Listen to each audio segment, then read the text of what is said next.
আজ ১৬ই ডিসেম্বর গ্রামে এসেছি বেড়াতে। গ্রামে এসে সবাই ঠিক করলাম পিকনিক করব।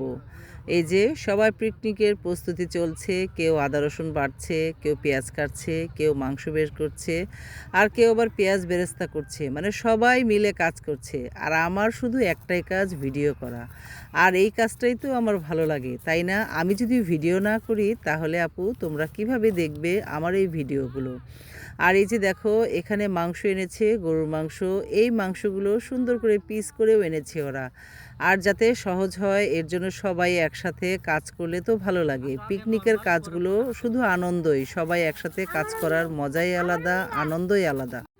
আর এই যে জিরা বাটা, মশলা বাটা, আর এদিক দিয়ে কিন্তু আদা রসুনও ছিলে নেওয়া হয়েছে। এখন যেহেতু সব রেডি, তাই এই গরুর মাংসটা এখন মেরিনেট করে রাখা হবে। দই আনতে মনে ছিল না, এর জন্য দুধের সাথে লেবু দিয়ে এটাকে দই করা হয়েছে। আর এই যে আদা রসুন বাটা, গরম মশলা বাটা সব বেটে একসাথে এখন মেরিনেট করা হবে। যেহেতু দই ছিল না, তেলটাও দেওয়া হয়েছে। আর যেহেতু মশলা দেওয়া শেষ, দিয়ে দিলাম লবণ, দিয়ে অনেকগুলো মরিচ দেওয়া হয়েছে। কারণ একটু ঝাল ঝাল হলেই বেশি ভালো লাগবে, তাই না? আর বাচ্চারাও যেহেতু খাবে, সেদিকেও খেয়াল রেখে মরিচটা দিতে হবে। আর এই যে আলুগুলো লাল করে নেওয়া হচ্ছে, জাস্ট শুধু লাল করে নিয়ে মাংসের সাথে মিশিয়ে পরে দেওয়া হবে। আর এভাবেই সব প্রস্তুতির মোটামুটি প্রায় শেষ হয়ে আসছে। আর পিকনিক করা হবে মাঠে।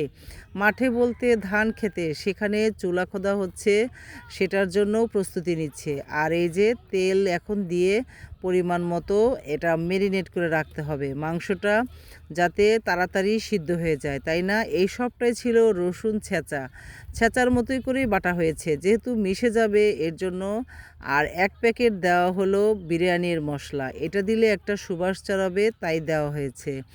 সুন্দর করে এখন মাংসটা নেড়ে চেড়ে একদম মেরিনেট করা হবে। পেঁয়াজগুলোও দেওয়া হয়েছে, কাঁচামরিচ দেওয়া হয়নি, কাঁচামরিচটা পরে ব্যবহার করব। আর সুন্দর করে মেখে নিচ্ছি। আর মাখাতেই কিন্তু মজা বেশি, তাই না? আর রান্না হয়ে গেলে তারপরে তোমাদের সাথে শেয়ার করব পুরো ভিডিও, যেহেতু এখন তোমাদের সাথে শেয়ার করা সম্ভব না, তাই অল্প কিছু করলাম, বাকিটা তোমাদের পরে শেয়ার করব। আর এই যে একদম মাখানো শেষ, এখন ঢেকে রেখে দেওয়া হবে মাংসটা চুলায় বসানো হবে একটু পরেই। আমি চলে যাচ্ছি সেইখানে যেখানে চুলা খোদা হচ্ছে।